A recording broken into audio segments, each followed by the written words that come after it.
Welcome, Myrmidons, to the world of the Homeric Chronicles, set during the mythical Bronze Age of ancient Greece, where the tales of heroes and heroines live and breathe. Welcome to the fantasy world of the Trojan War, reimagined beyond your wildest dreams. This is The White Island, written by Janell Rhiannon. Copyright by Janell Rhiannon, 2025. Hi, welcome to the Homeric Chronicles Read Aloud with me, Janell Rhiannon. I'm starting with this book right here, White Island, and it is the fourth book in my series. It is follows the fall of Troy, and it's really the bridge between the Iliad and the Odyssey. So we see the moments after Achilles' death and all of the things that have to happen, the prophecies that need to be fulfilled, all of those things. And then we have the beginning of the Greek kings returning back to Greece. You're going to meet the heroes and heroines that you are familiar with if you like the Greek myth and Trojan War stories. We're going to watch them face betrayals, grief, love, butting heads with the gods, all of this in the aftermath of Troy. So if you're new to this series, this is really your pre-Odyssey and Odyssey jumping in point. A couple of things before we begin. This is an adult series, and this is a read aloud. It is not intended to be a perfect read like an audiobook. So I will probably make a few little hiccups here and there, but that's okay in a read aloud. It's good practice for doing the audiobook later on, but right now I just want to share the book with you and dive into the characters. After I read each chapter, I'm going to have a small segment of after the chapter discussing some of the choices that I made with the characters and where I see them going or where I want them to go, and just kind of like give you a little inside look into where I and how I developed these characters. Because it is an adult series, there are some adult themes in here that I will skip over. The spice, in other words, right? I will just slide through that. If you want to read the spicy parts, then you can read that in the book, and eventually it will be in the audio form, which I won't, slide over the spicy things. But for this intent for this series, I will be doing that, and I'll let you know. So anyway, let us get started, shall we? Chapter 1, Mycenae. Shadows to come. Clytemnestra. A voice shattered the silence of darkness that hovered between sleep and waking. Her eyes flew open and she sat bolt upright in bed. "Who's there?" She strained to see through the deep night of the royal chamber, but only saw the faint shadows cast by the dying fire dancing on the stone walls. Each thud of her heart was sharp against her ribs. She listened for the dull scrape of a sandal. Nothing. No one moved, yet the echo of her name still rang in her ears.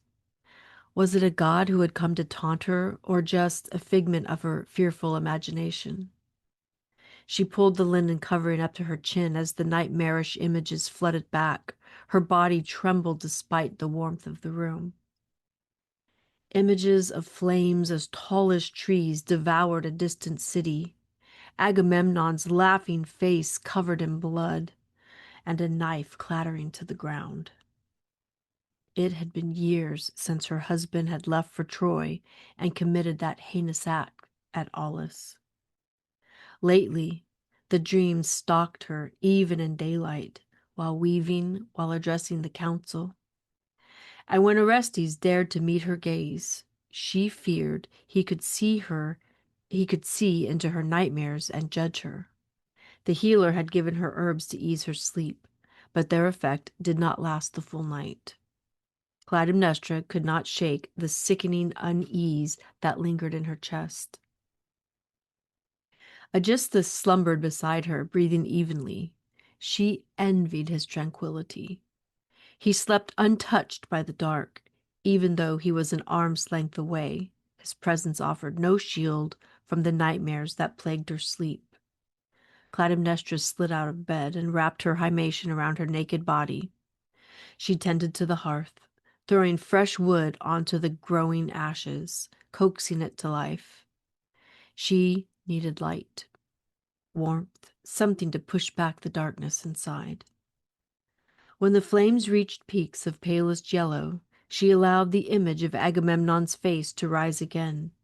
Eyes lit up like the Furies, blood pouring over his cheeks and seeping between his teeth.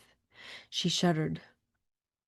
How many times over the past years had she wondered where he was, or if he was dead? The uncertainty was unbearable. But was it Agamemnon's return she feared, or was it something else entirely?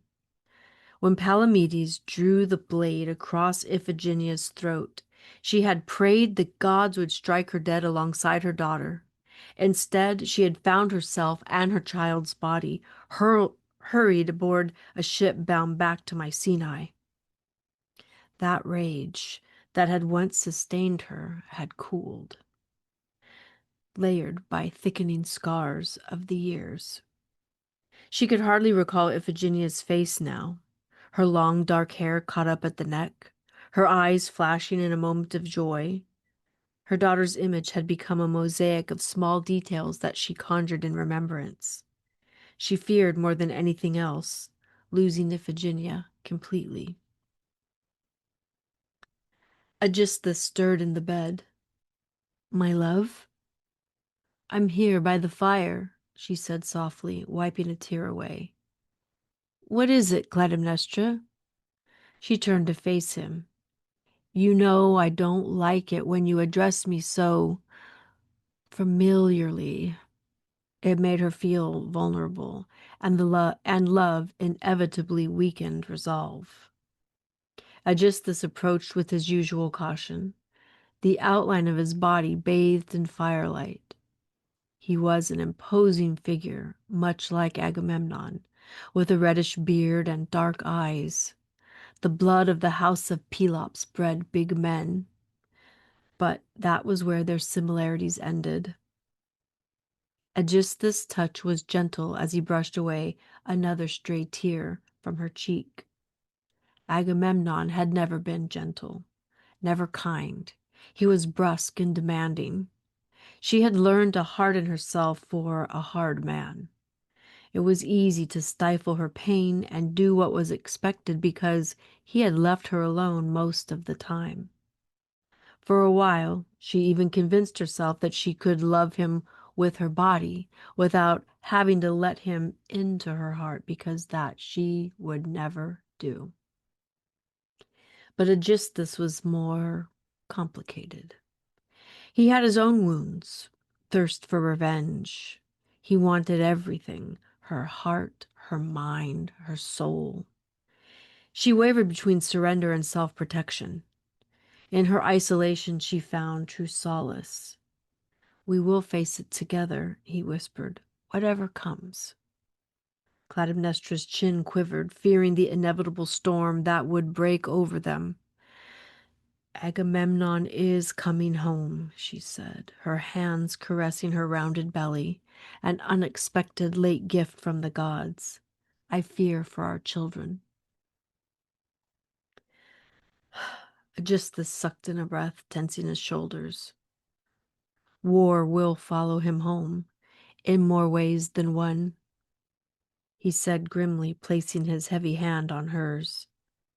They had whispered in the small hours of the night hundreds of times over the years about the death and destruction their revenge demanded. But now she wondered if the chaos to come was worth its price. She had begun to worry what the gods might do to them. "Perhaps it's best if we leave Mycenae before he returns." The flames surged, catching new wood ablaze. Clytemnestra shuddered at the god sign, reaching for Aegisthus.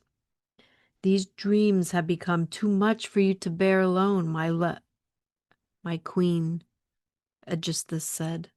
Let us prepare for whatever news may come our way. He squeezed her hand. I will protect our children. That I promise you. Many times he had said that they were a force Agamemnon would have to reckon with or die. But as their third child's birth drew near, doubt crept in. Try as she might, she could not shake the trepidation that robbed her of peace.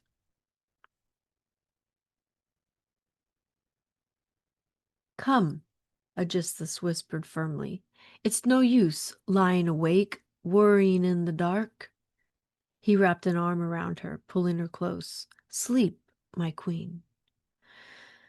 I will speak with Neola in the morning.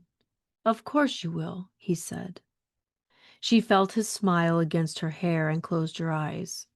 Aegisthus traversed her depths like a man crossing a river, always checking for slippery rocks and bottomless holes. She loved him in her own way, from the ashes of the life the gods had left her. She had once loved Tantalus and her firstborn without hesitation, because she had been untouched by grief. Iphigenia, Orestes, and Electra, she loved them despite their paternity. But after Aulis, everything changed. She changed. Anyone she loved, she pushed away.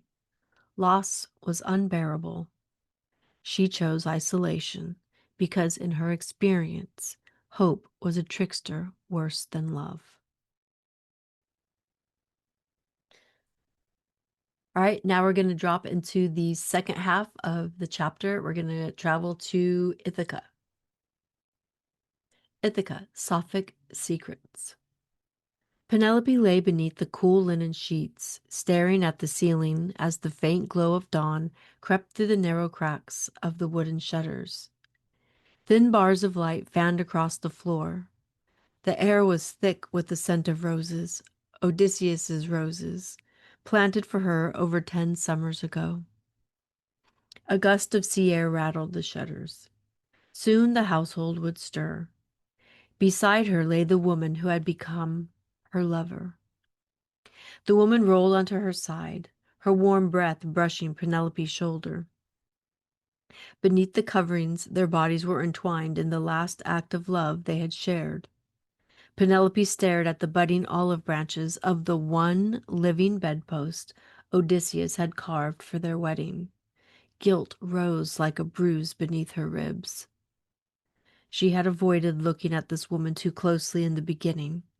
She had turned her eyes away from the gentle curve of her lover's body, the smooth, sun-drenched skin the color of wild honey, and the cascade of dark hair that spilled across the pillows like a winter river. But with every encounter, Penelope had found herself wanting to please her as much as she wished to be pleasured. By refusing to know her name, Penelope believed she protected her marriage vows. But this morning, as the pale light danced across her lover's face, she knew she had crossed into a forbidden world.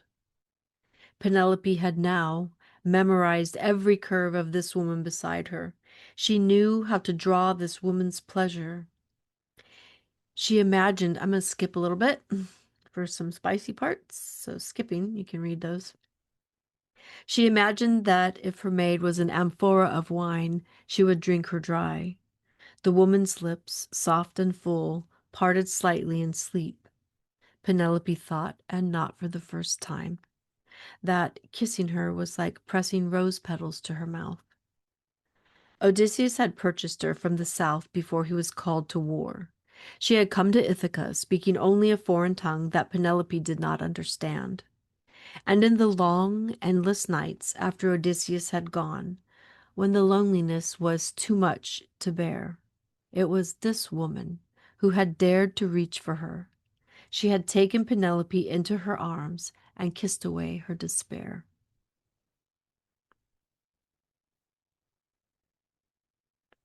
Their first touch had been reckless, impulsive. but their bodies had come together in a way that she had not known with Odysseus. And let me see. Okay, skipping down. Um, Penelope naively believed that not knowing her lover's name would keep the woman a stranger, that somehow their bond would be less real, less dangerous. But weeks turned to months. Her lips and fingers had worshipped Penelope like a goddess, not the weary queen that she became. She began to crave her whispers, even if she didn't understand them. Penelope's hand trembled slightly as she reached out to trace the line of the woman's jaw and the curve of her cheek. She was fierce and unafraid, her eyes pierced like obsidian stars. Penelope found herself drawn to her strength. She had never known such longing and such aching desire burning through her entire body. Not even Odysseus had pulled such passion from her. This woman saw her and understood her primal needs in a way that Odysseus, for all his love and skill, had never been able to. She had never meant to stray from the man that she had worn to love, but as she lay there with her lover's head resting on her shoulder, Penelope could not help but be torn by her genuine affection and her guilt. The long years of Odysseus's absence had been hard. In the early days, she had convinced herself that he would return, but years had passed. She didn't know if he lived or if the war was even over. Lately, the world felt threadbare with waiting. The only thing that gave her true comfort amid all the uncertainty was this woman. She had held her in moments of weakness and fear without demanding anything of her. She offered sweet kisses, gentle caresses. This woman had become her secret anchor, the one who kept her from drifting too far into sorrow. Penelope propped herself up on one elbow as she watched her lover's eyes flutter open, still hazy with sleep. For a moment they gazed at each other, the connection between them unspoken but undeniable. Penelope bent her head, pressing her lips softly into her lover's. And, oh, can I read that part? Oh, yeah. A soft moan escaped her and she shivered. Her lover reached to pull a cover over her exposed shoulder. The gesture renewed Penelope with desire. I have to skip a little bit. She needed to reassure herself that this bond could be broken when her husband returned. But that belief unraveled more with every morning. The chamber was slowly warming, and the sounds of the waking household filtered in. Penelope found herself wondering if other women, the noble wives across Greece, had done as she did. Had they too taken their maids as lovers in the lonely nights when the weight of waiting became too much to bear? She liked to imagine that she was not alone in her desire, that there were others who found comfort in the soft bodies of women when the harsh realities of war had stolen their men away. The woman beside her let her fingers graze along Penelope's arm. And we're going to slide down for some spice so you can read that in the book. Let me see. All right, we can start right there. Penelope pulled her lover to her, kissing her deeply. And skipping that line, their connection was so true and so intimate. I love you. The words floated through Penelope's thoughts, though she did not dare utter them aloud. I love you. The forbidden ache burrowed into her heart. A dove began cooing outside the closed window, followed by the song of its mate. Soon they would have to leave the warmth of her bed. As they lay together, their breaths mingling in the stillness, I skipped a part. Penelope knew something undeniably had shifted inside her. She had been fighting a realization that had been slowly growing in the dark hours of the nights they had spent together. A realization that she was not certain she could give this woman up, not now, not when she had become so much more than a fleeting distraction. The thought of losing this connection and the guilt that she had been so good at burying beneath layers of rationalization suddenly burst to the surface. Penelope turned her head, her eyes searching the woman's face as she had done so many other times. With a wavering voice, she asked, "Tell me your name." The woman's eyes met hers. Penelope could see the hesitation there as her lover weighed the cost of revealing the one thing that Penelope had never asked her. Then slowly, a smile spread across her face. "Merit," she said into Penelope's ear, raising the hair along Penelope's arm. "Merit," Penelope whispered and closed her eyes, her body alive with joy. "Merit," she whispered again, tasting the sound of it on her tongue, letting it settle into her bones. It was a beautiful name, one that she would bury in the deepest part of her heart. "What does it mean?" "Beloved," Merritt said softly. "As you are," Penelope said without thinking. She held her lover close, knowing that whatever the future held, whether Odysseus returned or not, this woman had changed her and had filled the empty spaces inside her with something bright.